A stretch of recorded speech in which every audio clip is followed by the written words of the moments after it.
राधे राधे। कैसे हैं आप सब। तो आज हम बना रहे हैं सूजी का बहुत ही ज़्यादा हेल्दी और टेस्टी केक। और इस केक को बनाने के लिए हम मैदा का इस्तेमाल बिल्कुल भी नहीं करेंगे, सिर्फ सूजी से हम इसे बनाएंगे। और ये केक बहुत ही ज़्यादा हेल्दी होता है और उसके साथ साथ टेस्टी भी बहुत ही ज़्यादा लगता है। तो आप इस केक को अपने घर में बहुत ही ईजिली बिना ओवन के भी बना सकते हैं। आपके घर में जो भी बर्तन है, भगोना, कढ़ाई, किसी चीज़ में आप इस केक को बना के तैयार कर सकते हैं। तो चलिए फटाफट इसे बनाना हम शुरू करते हैं। तो इस केक को बनाने के लिए सबसे पहले हमें चाहिए सूजी। तो मैंने यहाँ मोटी वाली सूजी लिया है, आप मोटी वाली या पतली वाली कोई भी ले सकते हैं। और यहाँ मैंने 2 कटोरी सूजी लिया है। आपको एक ही बर्तन से सारा मेजरमेंट करना है। तो मैंने यहाँ 1 कटोरी सेट किया है। आप कटोरी, गिलास, कप कोई भी चीज़ सेट कर लें और इस सूजी को मिक्सर के जार में डाल करके बिल्कुल फाइन पाउडर बना लेंगे। तो देखिए यहाँ मैंने सूजी का फाइन पाउडर बना करके तैयार कर लिया है। तो इसे रखेंगे साइड में और हम लेंगे एक मिक्सिंग बाउल और सबसे पहले हम इसमें डाल देंगे दही। तो जिस कटोरी से मैंने 2 कटोरी सूजी लिया है उसी कटोरी से आधा कटोरी मैंने यहाँ दही लिया है। आधा से बस थोड़ा सा ज़्यादा है, ये इतना हम इसमें दही डाल देंगे। और आधा कटोरी का भी आधा हम डालेंगे रिफाइंड ऑयल। तो यहाँ सरसों का नहीं लेना है या मूंगफली का नहीं लेना है, यहाँ प्लेन वाला जो रिफाइंड ऑयल आता है वही लेना है। और उसी कटोरी से 1 कटोरी हम इसमें डाल देंगे पिसी हुई चीनी यानी शुगर पाउडर। और डाल करके इन तीनों चीज़ों को हमें अच्छे से मिक्स करना है। जब तक ये सारी चीज़ें अच्छे से मिक्स नहीं हो जाती और दही का लम्स ख़त्म नहीं हो जाता, तब तक इसे हैंड विस्कर से अच्छे से हम मिक्स कर लेंगे। जब सारी चीज़ें अच्छे से मिक्स हो जाए तब हम इसमें डाल देंगे ग्राइंड किया हुआ सूजी। तो सारा सूजी हमें डाल देना है और सूजी डाल करके हम इन सारी चीज़ों को अच्छे से मिक्स कर देंगे। और अच्छे से मिक्स करने के बाद हम इसे ढक करके 20 मिनट के लिए रेस्ट पर रखेंगे ताकि सूजी अच्छे से फूल जाए। और इसे रेस्ट पर रख करके हम कुछ आगे का तैयारी कर लेंगे। तो यहाँ मैंने एक केक टिन लिया है और इसमें थोड़ा सा रिफाइंड ऑयल डालेंगे और डाल करके इसे चारों तरफ अच्छे से हम ग्रीस कर देंगे। और इधर किनारों पर भी अच्छे से ग्रीस करेंगे ऑयल को। और ग्रीस करके हम यहाँ एक बटर पेपर लगाएंगे और लगा करके इसके ऊपर फिर से थोड़ा सा रिफाइंड ऑयल डाल के चारों तरफ इसके ऊपर भी अच्छे से ग्रीस कर देंगे। अगर आपके पास बटर पेपर नहीं है तो आप ऑयल ग्रीस करने के बाद थोड़ा सा सूखा आटा इसमें डालकर चारों तरफ ऐसे डस्ट कर देंगे तो केक बिल्कुल भी नहीं चिपकेगा, एकदम इजीली निकल जाएगा। तो ये हमारा केक टिन भी तैयार हो गया। तो यहाँ मैंने 3 कलर का टूटी फ्रूटी लिया है, अगर आपके पास एक ही है तो आप एक ही लें। और इसमें हम डाल देंगे सूखा आटा, आप इसके जगह मैदा भी ले सकते हैं। और डाल करके 2 चम्मच टूटी फ्रूटी में अच्छे से मिक्स कर देंगे ताकि जो टूटी फ्रूटी है केक में नीचे ना बैठे। अगर आप इसमें सूखा आटा या मैदा डस्ट नहीं करेंगे तो ये केक में सिर्फ नीचे ही तले में जाकर सारा टूटी फ्रूटी बैठ जाएगा। और अब हम अपना देसी अवन तैयार कर लेंगे। तो उसके लिए गैस ऑन करके एक भगोना या कढ़ाई कुछ भी रखेंगे और इसमें डाल देंगे नमक। तो इस नमक को मैं बार बार यूज करती हूँ इसीलिए इसका कलर चेंज हो गया है। और नमक डाल करके इसे अच्छे से हम नीचे फैला देंगे। और फैलाने के बाद ढक करके मीडियम फ्लेम पर इसे हम 10 मिनट के लिए प्रीहीट होने देंगे। और इधर बैटर को भी रेस्ट करते हुए 20 मिनट हो गया है। तो एक बार हम इसे अच्छे से मिक्स करेंगे। तो देखिए ये कितना सूखा हो गया है, क्योंकि सूजी फूलता है इसी वजह से ये सूखा हो गया है।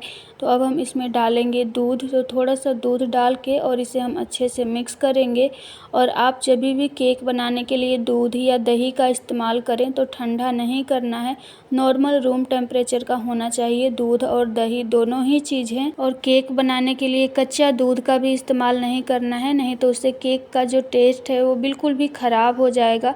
तो दूध को पहले आप उबाल करके नॉर्मल रूम टेम्परेचर तक ठंडा कर लें। और इसकी कंसिस्टेंसी देख लीजिए आप, ऐसी ही रहनी चाहिए, इससे ज़्यादा पतला नहीं करना है। और अब हम इसमें डाल देंगे बेकिंग पाउडर। तो मैंने यहाँ आधा चम्मच बेकिंग पाउडर लिया है और जितना हमने बेकिंग पाउडर लिया है उसका भी आधा हम इसमें डाल देंगे बेकिंग सोडा। और इसके ऊपर डालेंगे थोड़ा सा दूध और डाल करके एक ही डायरेक्शन में इसे मिक्स करेंगे। अगर आपके पास बेकिंग पाउडर और बेकिंग सोडा दोनों चीज़ें नहीं हैं या दोनों में से कोई एक नहीं है तो आप इन दोनों को स्किप करके इसके जगह 1 पैकेट इनो का डाल दें और इसे हम फटाफट मिक्स कर लेंगे। बेकिंग पाउडर और बेकिंग सोडा हमें तभी डालना है जब बर्तन अच्छे से प्रीहीट हो जाए।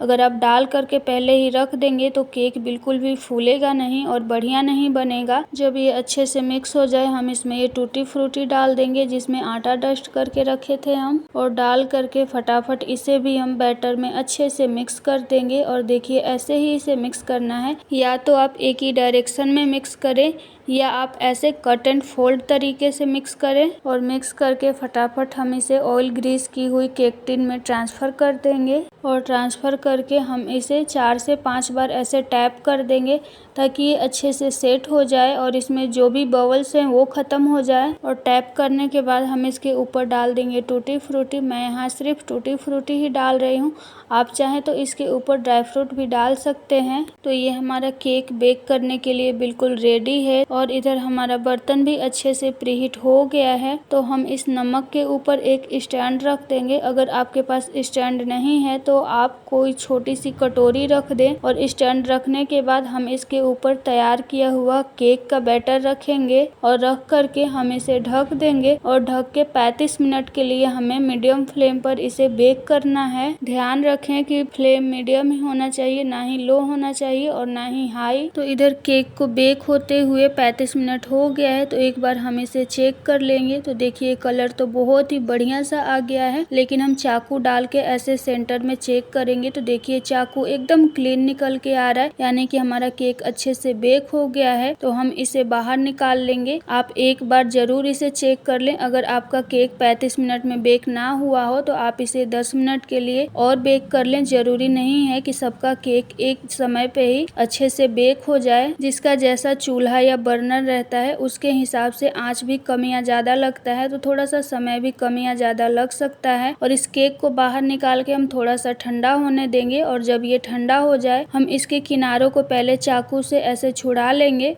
और किनारों को अलग करने के बाद इसके ऊपर हम रखेंगे एक प्लेट और इसको ऐसे पलट लेंगे।